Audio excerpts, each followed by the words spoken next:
does Prospero prove the rare actions is in virtue than in vengeance? Ans, Prospero, the ace Aladdin by his art brought his enemies to his enchanted island. 12 years ago, he had been usurped from his dukedom of Milan by his perfidious brother Antonio in alliance with the king of Naples. He was left to die in the sea with his infant daughter, in a broken boat. By divine providence, exactly 12 years later his enemies were brought near the island. Prospero raised a furious tempest with the help of his chief spirit Ariel but made sure that no one was hurt. He brought everyone within the magic circle at the end of the play. If he wanted to, he could have harmed or killed them.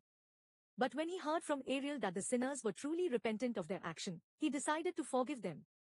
He addressed Alonso respectfully, returned his kingdom, and even reunited him with his son Ferdinand, whom he had thought to have died in the tempest. He even forgave his unnatural brother Antonio and demanded his dukedom back. He could have punished Caliban and his drunk associates for trying to murder him. But he realized that the basic nature of some creatures do not change with time and education. So he decided to be more forgiving and humane and rise in everyone's eyes. In the poem Dover Beach, how does Arnold repose his faith in love as a beam of hope in the surrounding despair? Ans, in the poem Dover Beach, Matthew Arnold discloses his melancholic preoccupation with the inevitable decline of religious faith along with the decay of faith of man in his fellow men. Having established this effect through the symbolic picture of a sea with its receding waves, he expresses a belief that the only ray of hope in this dark landscape is love. It is through love that he may realize and preserve the values to which the world of reality is hostile. He creates a perfectly romantic moon-blanched landscape to establish his idea. Since religious faith is lost, the poet must seek in human love for those values which are undiscoverable elsewhere. He feels that he and his beloved must support each other if they are to live in this modern world. He realizes and admits that the land which looks so beautiful and romantic at night is nothing but a mirage. For life to continue, it is imperative that they uphold the light of love in this darkling plain which is devoid of joy, love or light. 3. How does the imagery of the sea become a recurring symbol of hope and hopelessness in Dover Beach? Ans, standing by the Strait of Dover on a moonlit night, the poet is struck by the seeming beauty of the sea, quiet and serene. In the midst of the calmness, he can hear the harsh sound of the waves withdrawing from the shore, carrying the pebbles along with them and hurling them with a certain intensity that reminds him of the slowly receding faith from the lives of man. He can hear the eternal note of sadness in the quivering motion of the waves. He compares the sea filled every heart.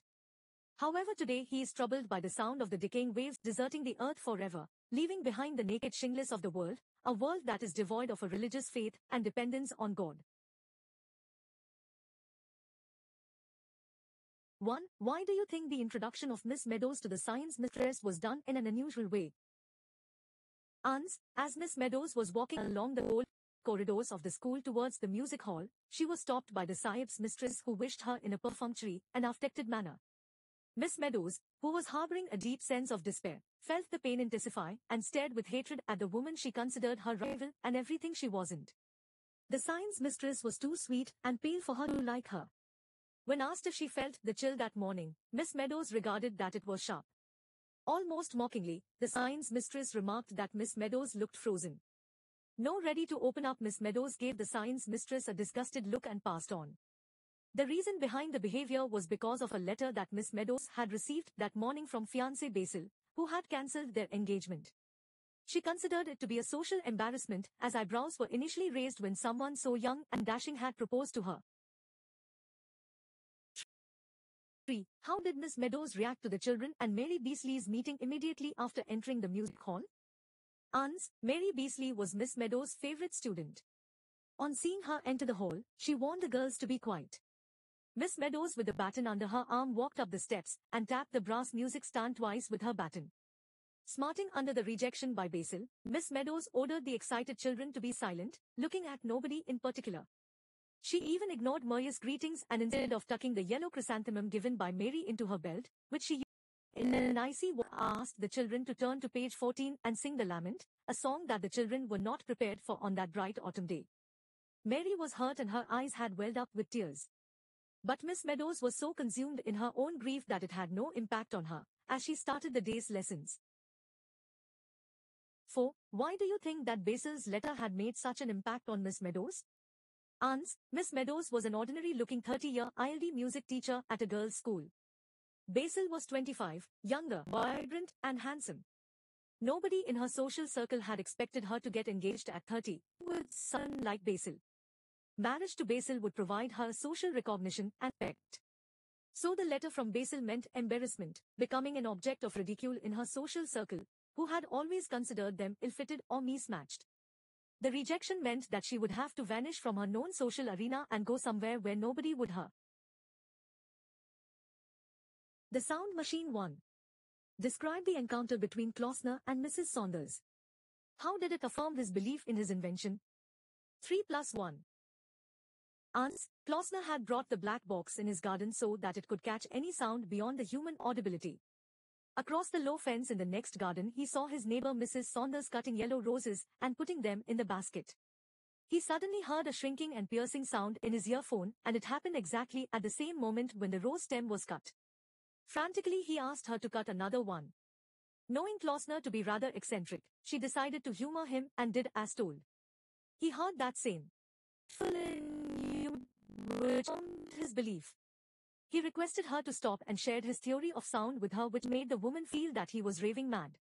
Klausner was confirmed that plants can speak and emote, and his machine was capable of catching those sounds and translating them into the zone of audibility. 2. Then paint the cut with iodine. Your understanding of Klausner. Do you sympathize with him? 3+1. Ans, Klausner is projected as an eccentric scientist obsessed with sound, who had invented a machine which could translate sounds of higher frequency to sounds audible to the human ear. He had struck at the trunk of a gigantic beech tree with an axe. The gash made by the axe made him regret his decision. But the urge to hear unknown sounds was so addictive that he made the doctor wear the earphones to confirm as he struck at trunk again. A 60-feet-long branch broke at the thickest point and destroyed his machine. He felt it was nature's way of punishing him for hurting her, toying with her creations. Filled with guilt and a deep sense of regret, he asked the doctor to comply with another strange request of his to apply iodine to the gash that he had made. I sympathize with Klausner, as he appears to be a pitiable and pathetically lonely figure longing to be heard and appreciated. 3. Describe Klausner.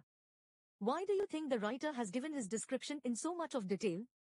3+1. 4. Briefly describe the initial encounter between the doctor and Klausner. 5. Why do you think Klausner had created the black box? How far do you think Klausner's experiment was successful? 3+1.